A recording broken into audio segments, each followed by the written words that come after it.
हिंदुस्तान की जनता से सीखने को मिलेगा। हर प्रदेश ने कुछ ना कुछ नया सिखाया। किसानों ने, मजदूरों ने, छोटे व्यापारियों ने, माताओं बहनों ने, बच्चों ने अपनी दिल की बात रखी,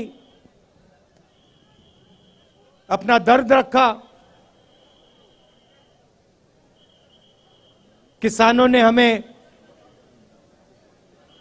देश की पॉलिसियों के बारे में बताया, छोटे व्यापारियों ने जीएसटी के बारे में, नोटबंदी के बारे में, कोविड में क्या हुआ, क्या होना चाहिए था, सब कुछ हमें बताया, समझाया। अलग अलग भाषाएं हैं, अलग विचार हैं, अलग हिस्ट्री है, अलग इतिहास है, मगर सब एक साथ मिलकर मोहब्बत के साथ इस देश में रहते हैं। जैसे मैंने कहा, नफरत के बाजार में हम मोहब्बत की दुकान खोलने निकले थे और देखने को मिला कि लाखों करोड़ों लोगों ने इस देश में मोहब्बत की दुकानें खोली हैं। हर प्रदेश में, सड़कों पे, बारिश में, गर्मी में, सर्दी में हमें यह देखने को मिला। देश के सामने कठिनाई जरूर है।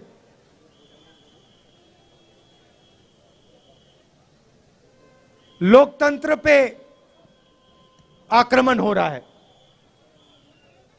उस बात को आप सबसे बेहतर समझते हो।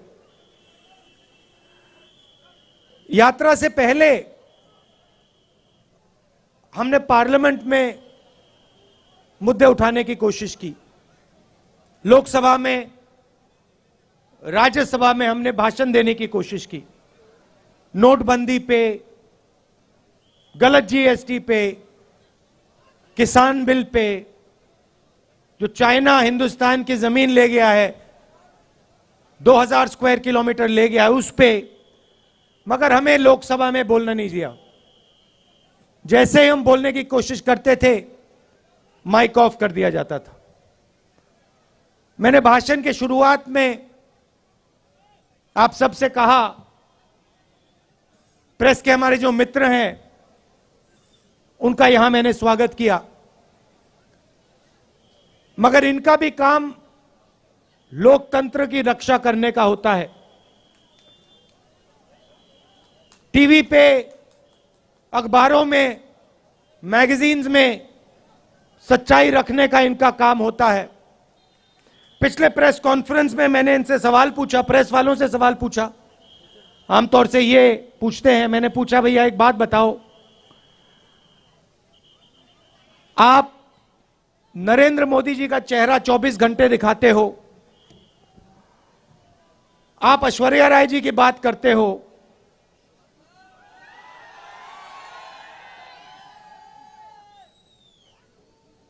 अक्षय कुमार की बात रखते हो, आप महंगाई की बात क्यों नहीं रखते हो? आप बेरोजगारी की बात क्यों नहीं रखते हो? जो जम्मू कश्मीर में गरीब लोगों से उनकी जमीन जो छीनी जा रही है, वो हमें मीडिया में क्यों नहीं दिखाई देता?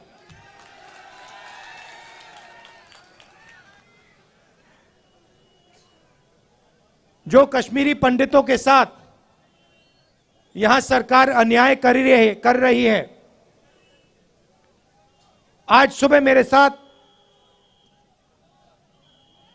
मेरे से मिलने एक डेलीगेशन आया और उन्होंने अपनी बात रखी। मैं हैरान हो गया।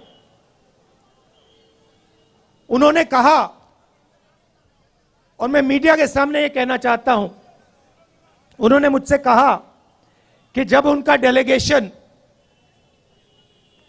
लेफ्टिनेंट गवर्नर के पास गया तो लेफ्टिनेंट गवर्नर ने उनसे कहा कि तुम्हें भीख नहीं मांगनी चाहिए।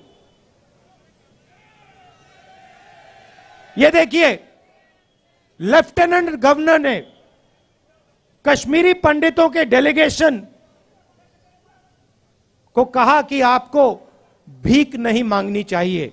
लेफ्टिनेंट गवर्नर जी, ये भीख नहीं मांग रहे हैं, ये अपना हक मांग रहे हैं। और अगर आपको कुछ करना चाहिए तो आपको इनसे माफी मांगनी चाहिए।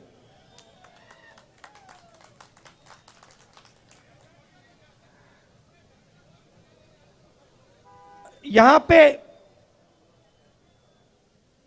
जम्मू कश्मीर में मैं आया, अभी जम्मू में चल रहा हूं,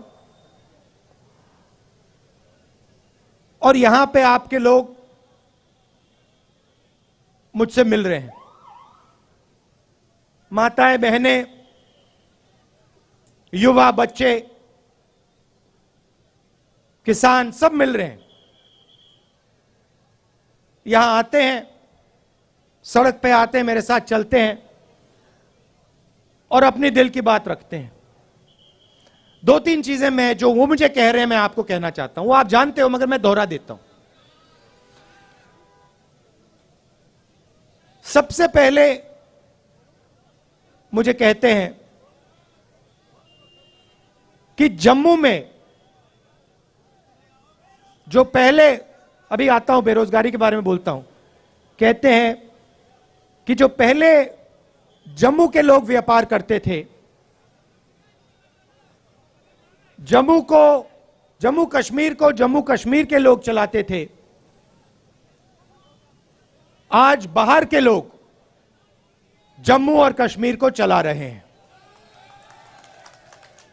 और हमारा जो हक है, हमारी जो आवाज है, उसको एडमिनिस्ट्रेशन सुनता नहीं है। सारा का सारा ट्रेड बाहर के लोग कर रहे हैं, जम्मू कश्मीर के लोग देखते रह गए। पहली बात। दूसरी बात, हिंदुस्तान में सबसे ज्यादा बेरोजगारी जम्मू कश्मीर में है और जम्मू में है। तो यहां पे स्टूडेंट्स पढ़ाई करते हैं, कोई इंजीनियर बनना चाहता है, माता पिता शिक्षा के लिए पैसा देते हैं, कोई डॉक्टर बनना चाहता है, कोई लॉयर बनना चाहता है, कोई आर्मी में जाना चाहता है।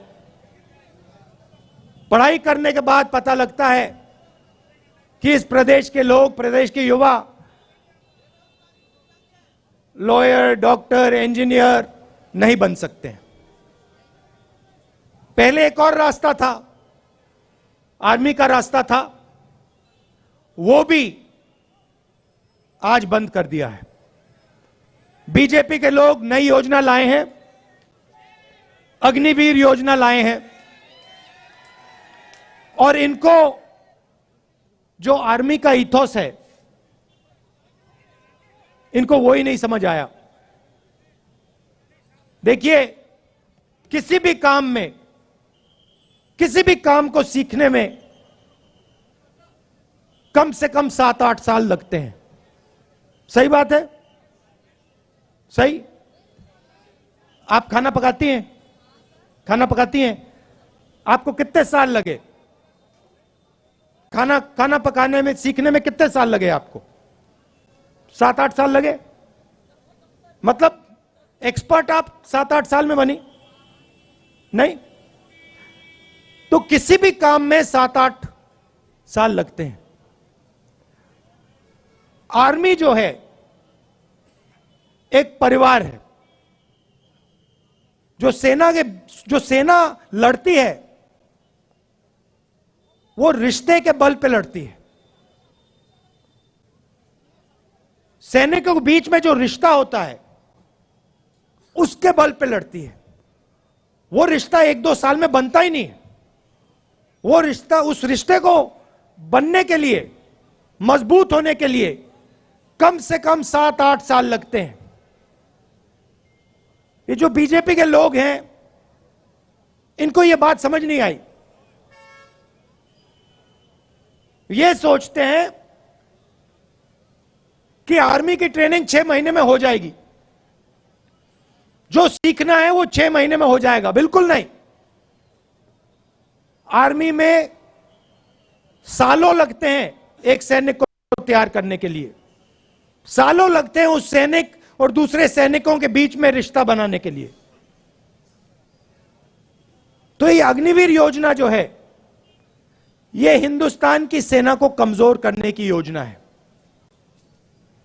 और ये बेचारे जो हमारे आर्मी के लोग, ये कह नहीं सकते हैं, मगर मैं जानता हूं अगर इनसे पूछा जाए तो ये सारे के सारे कहेंगे कि ये अग्निवीर योजना के खिलाफ है, अग्निवीर योजना गलत है। तो वो रास्ता जो था वो भी बंद कर दिया इन लोगों ने। पहले युवा आर्मी में जाता था, 15 साल की उसकी सर्विस होती थी, उसके बाद उसको पेंशन मिलती थी। अग्निवीर योजना में 4 साल की सर्विस होगी, उसके बाद सैनिकों को घर भेज दिया जाएगा, उनको कोई पेंशन नहीं मिलेगी। तो ये जो देश का आर्मी के साथ रिश्ता है, इससे खिलवाड़ कर रहे हैं। देश ने कहा था, देश हर सैनिक से कहता है कि हम आपसे 15 साल मांगते हैं, उसके बाद हम आपकी पूरी जिंदगी आपको पेंशन देंगे, आपकी इज्जत करेंगे, आपकी रिस्पेक्ट करेंगे, आपकी रक्षा करेंगे।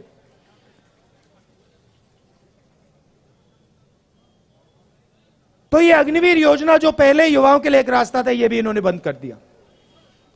बेरोजगारी क्यों आ रही है? क्योंकि सरकार चुने हुए 2-3 उद्योगपतियों के लिए काम कर रही है। ये देखो, यहां पे आपका पूरा का पूरा व्यापार, जो भी आप करते हो, सारा का सारा उन्हीं 2-3 उद्योगपतियों के हाथ चला जाएगा। सच्चाई है। और नरेंद्र मोदी जी ने आपसे कहा था कि देखिए, नोटबंदी काले धन के खिलाफ योजना है। काला धन मिट गया क्या? नहीं मिटा ना। भाई और बहनों, नोटबंदी और गलत जीएसटी योजनाएं नहीं है, ये हथियार हैं। ये छोटे व्यापारियों को, स्मॉल और मिडिल साइज बिजनेस वालों को मारने के, खत्म करने के हथियार हैं। और सच्चाई ये है कि इस देश को रोजगार सिर्फ ये लोग दे सकते हैं। ये जो 2-3 बड़े उद्योगपति हैं, ये देश को रोजगार दे ही नहीं सकते, कितनी भी कोशिश कर लें ये नहीं दे सकते हैं। तो इन्होंने क्या किया, नरेंद्र मोदी जी और बीजेपी ने क्या किया, जो हिंदुस्तान की रीढ़ की हड्डी है, जो रोजगार देने वाली रीढ़ की हड्डी है, छोटे व्यापारी, स्मॉल और मीडियम बिजनेस, इस रीढ़ की हड्डी को इन्होंने तोड़ दिया है। इसीलिए आज पूरे देश में, सिर्फ जम्मू कश्मीर में नहीं, पूरे देश में बेरोजगारी फैल रही है। आप दूसरा सवाल पूछोगे, महंगाई इतनी क्यों बढ़ रही है? वही कारण है। पूरा का पूरा धन हिंदुस्तान का 2-3 उद्योगपतियों के जेब में जा रहा है। पहले पेट्रोल का दाम क्या होता था? आज कितना है? 100 रुपए। तो जब आपके जेब में से जो 50 रुपए निकल रहे हैं, वो कहां जा रहे हैं? हवा में तो गायब नहीं हो रहे, कहीं ना कहीं तो जा रहे होंगे। क्या वो छोटे व्यापारियों की जेब में जा रहे हैं? नहीं। किसानों की जेब में जा रहे हैं क्या? नहीं। बेरोजगार युवाओं की जेब में जा रहे हैं क्या? नहीं। ये गैस सिलेंडर के दाम बढ़ रहे हैं, उसका पैसा कहां जा रहा है? वो भी 3-4 लोगों के पास।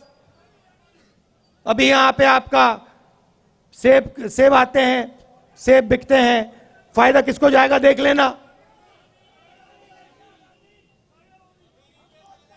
तो पूरा का पूरा धन, देश का पूरा धन 3-4 लोगों के हाथ में जा रहा है और बाकी हिंदुस्तान बेरोजगारी, महंगाई का सामना कर रहा है।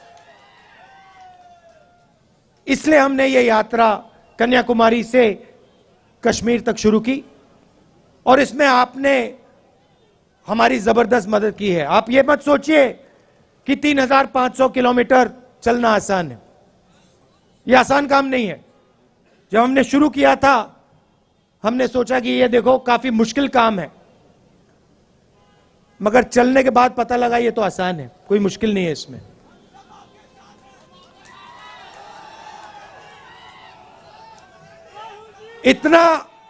इतनी मदद आपने की हमारी, मैं आपको बता रहा हूं। सुबह हम उठते 5 बजे सुबह उठते थे। अब यहां पे सिक्योरिटी वालों ने कहा है कि 7 बजे निकलना है। मैं चाहता था 6 बजे निकल जाना चाहिए, मगर इन्होंने कहा नहीं 7 बजे निकलेंगे, चिट्ठी लिख दी तो मैंने एक्सेप्ट कर ली बात। मगर हम निकलते थे सुबह, पूरा दिन चलते थे। 25-27 किलोमीटर बाद ऐसे लगता था कि पहला किलोमीटर चल रहे हैं, थकान ही नहीं होती थी बिल्कुल।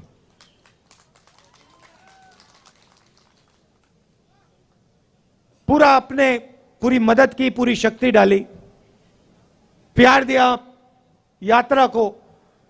किसी को चोट लगती थी आप एकदम उठा लेते थे, मदद करते थे।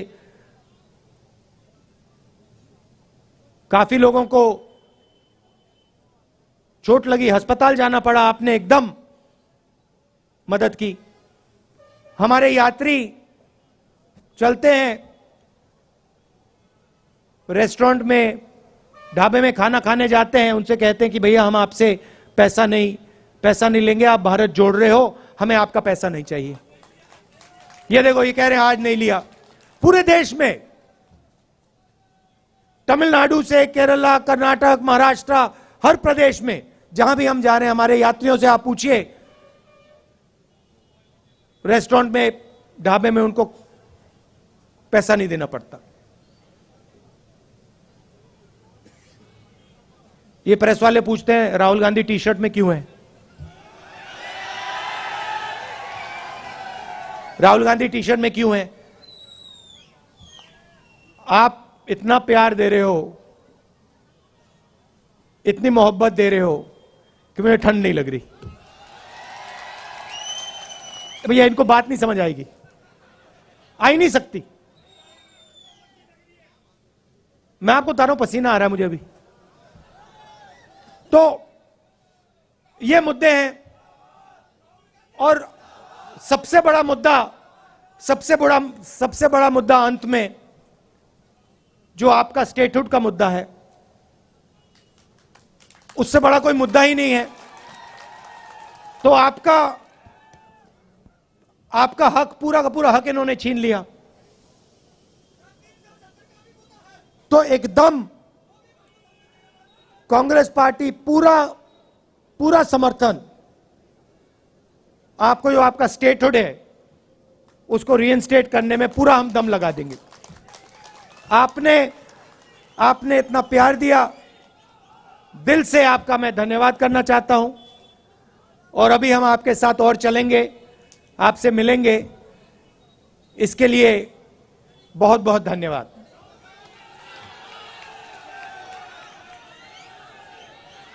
अच्छा, अंत में ताराचंद जी, पीरजादा जी, मुल्ला राम जी और जो एनसी से, नेशनल कॉन्फ्रेंस से यहां लीडर्स आए हैं, उनका भी मैं स्वागत करता हूं। धन्यवाद। जय हिंद। बहुत बहुत धन्यवाद।